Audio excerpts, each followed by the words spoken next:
Bonjour tout le monde, je vous ai dit lors de l'enregistrement précédent qu'il existait trois types de monopoles. Le monopole pur, le monopole à plusieurs établissements et le monopole discriminant par les prix. Je vais vous expliquer dans cette vidéo le fonctionnement du monopole pur, qui est la forme la plus simple du monopole. Il s'agit d'une entreprise qui va se retrouver seule face à l'intégralité de la demande et qui va fabriquer un produit pour lequel il n'existe pas de substitut proche. Cette situation va conférer au monopole un pouvoir, c'est le pouvoir de fixation du prix de vente. Le monopole est dès lors price maker, il est faiseur du prix, contrairement aux entreprises en concurrence pure et parfaite qui sont price takers et sont preneuses du prix. Ce prix est uniquement déterminé par la rencontre entre l'offre et la demande agrégée. Pour le cas du monopole, il est libre de fixer son prix de vente, mais en revanche, il ne peut pas le fixer à n'importe quel niveau parce qu'il reste contraint par la demande. S'il vend trop cher, le monopole risque de ne trouver aucun acheteur. La raison est très simple, c'est parce que la demande n'est pas complètement insensible à la variation du prix. Malgré le fait que le bien produit par le monopole n'a pas de substitut proche, s'il décide d'augmenter son prix et de le fixer à un niveau qui est hors de portée des consommateurs, il peut se retrouver sans aucun acheteur. Je donne l'exemple de l'ONCF, l'Office national des chemins de fer au Maroc, qui est un monopole d'État. Si l'ONCF décide de fixer son prix à n'importe quel niveau, c'est-à-dire à un niveau qui est supérieur à la disposition à payer des consommateurs marocains, eh bien, on peut se retourner vers d'autres modes de transport qui ne sont pas forcément des substituts proches, comme par exemple le transport par voie aérienne ou bien par voie terrestre, par bus, par voiture, par covoiturage, etc. Alors, comme n'importe quelle entreprise, dans n'importe quelle structure de marché, l'objectif du monopole est de maximiser son profit. C'est-à-dire qu'il va essayer de maximiser la différence entre ses recettes et ses coûts de production. Donc, ces recettes de monopole vont dépendre de la demande. C'est ce qu'on va voir tout de suite après. On va essayer de comprendre la fonction de demande de monopole qui est très particulière, c'est ce qu'on va voir tout de suite après. Et par la suite, on va s'intéresser aux fonctions de recettes du monopole. Commençons par comprendre cette fonction de demande. Comme le monopole est seul pour satisfaire l'intégralité de la demande, on va dire que la demande du monopole va être égale à la demande agrégée ou bien à la somme des demandes individuelles de chaque consommateur présent sur le marché du bien produit par le monopole. Cette demande agrégée, grand Y, est fonction du prix. On peut l'exprimer de la façon suivante. Donc, Y va être fonction du prix et cette fonction de demande du monopole est fonction décroissante du prix. Si le prix augmente, la demande baisse et si le prix baisse, la demande augmente. Comme la demande du monopole est fonction décroissante du prix, il est plus judicieux d'exprimer le prix en fonction de la quantité. On va tout simplement inverser la fonction de demande. On va exprimer le prix en fonction de la quantité pour avoir ce qu'on appelle la fonction de demande inverse du monopole. Cette fonction de demande inverse peut être interprétée comme étant le prix maximal que le monopole peut pratiquer selon la quantité qu'il souhaite vendre. S'il décide de produire beaucoup, il est obligé de pratiquer un prix faible et s'il décide de produire peu, il va pouvoir fixer son prix à un niveau élevé. C'est la fonction de demande inverse du monopole et c'est ce que je vous ai mis ici sur transparent.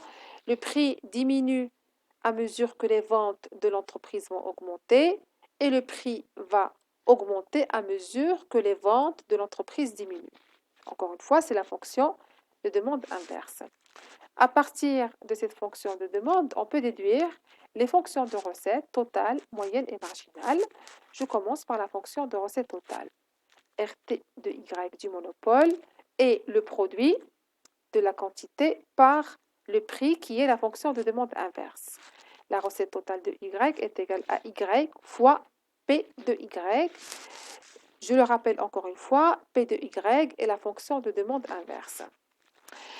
La recette moyenne grand R, grand M de Y est le rapport de la recette totale de Y par Y, RT de Y divisé par Y. Je vais remplacer la recette totale de Y par Y fois PY. Voilà, c'est ce qu'on a calculé tout à l'heure, que je vais diviser par Y. Je vais simplifier par Y et je vais constater que la recette moyenne du monopole est égale au prix ou bien à la fonction de demande inverse du monopole. Étant donné que la fonction de demande inverse est une fonction décroissante, forcément, la recette moyenne du monopole va être également fonction décroissante de la quantité. On peut dire que la recette unitaire du monopole va décroître quand la quantité vendue augmente et inversement. La recette unitaire du monopole va croître lorsque la quantité vendue du monopole va diminuer. Donc, il y a une relation inverse entre la recette moyenne et la quantité.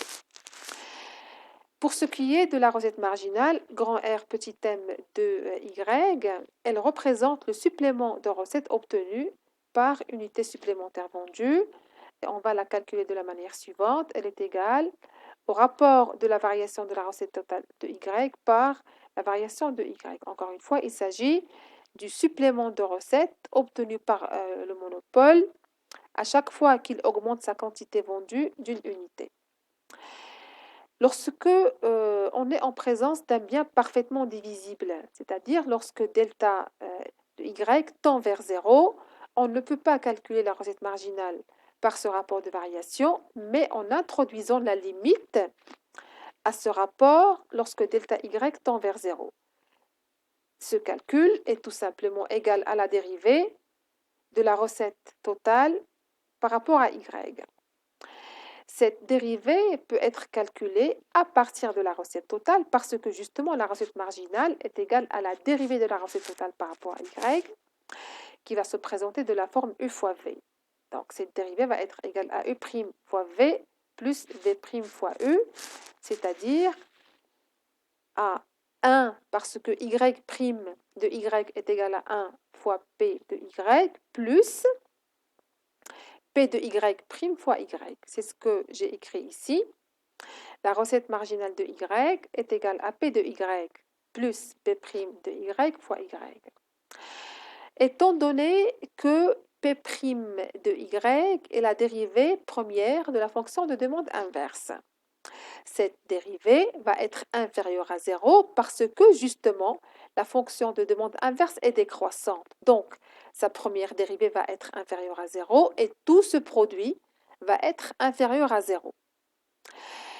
On va dire que la recette marginale va être inférieure à PY parce que, encore une fois, P' de y fois y est inférieur à 0, donc la recette marginale va être inférieure à P de y ou bien à la recette moyenne. Je vous rappelle qu'on a constaté tout à l'heure que la recette moyenne est égale à la fonction de demande inverse ou bien à PY.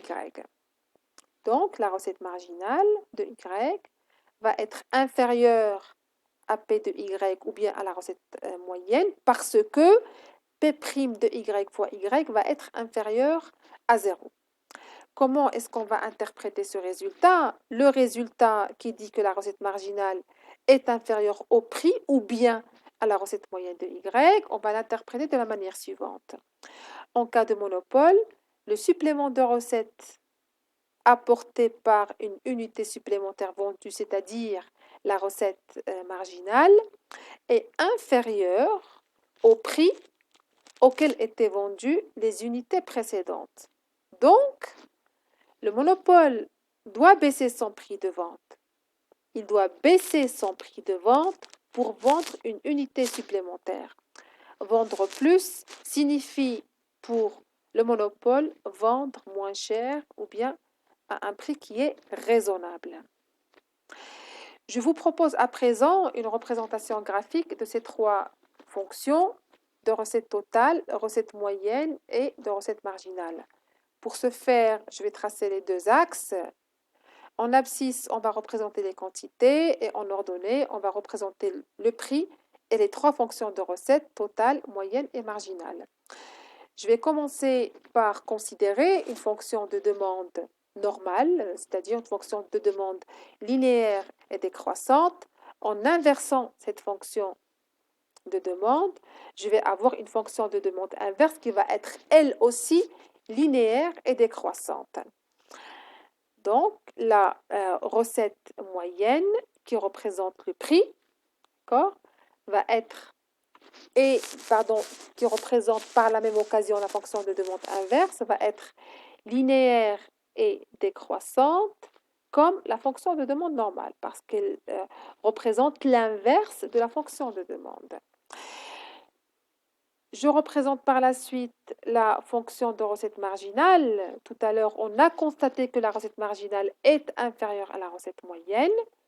C'est ce que je représente ici, la recette marginale. Elle va être aussi, bien entendu, décroissante et linéaire, et elle va être inférieure à la fonction de recette moyenne. C'est un petit peu normal, en fait, que la recette marginale soit inférieure à la recette moyenne. Cette recette marginale représente, encore une fois, je le rappelle, le supplément de recette apporté par la dernière unité vendue. Et ce supplément de recette va être inférieur au prix moyen auquel le monopole va vendre le bien ou bien le service qu'il produit. Donc forcément, la recette marginale va être inférieure à la recette moyenne. Pour ce qui est de la recette totale, on sait que la recette marginale est la dérivée de la recette totale. La recette totale prime est égale à la recette marginale. La recette totale va donc admettre son maximum lorsque sa dérivée première, qui est la recette marginale, est nulle. C'est justement à ce point, donc à ce point que je pointe avec la souris, que la recette marginale, qui est la dérivée première de la recette totale, est nulle. Donc c'est à ce point que la recette totale va admettre son maximum. Au-delà de ce point, la recette totale va décroître et puis la recette marginale va devenir négative. Comment est-ce qu'on va interpréter ce graphique? On peut dire que le monopole va produire une quantité est égale à Y à ce point particulier qui rend la recette totale maximale et qui annule la recette marginale. Au-delà de cette production, si le monopole décide d'augmenter sa production, il va forcément baisser sa recette totale et rendre par la même occasion sa recette marginale négative. Je précise juste que je ne parle pas de la quantité qui maximise le profit, mais de la quantité qui maximise la recette totale.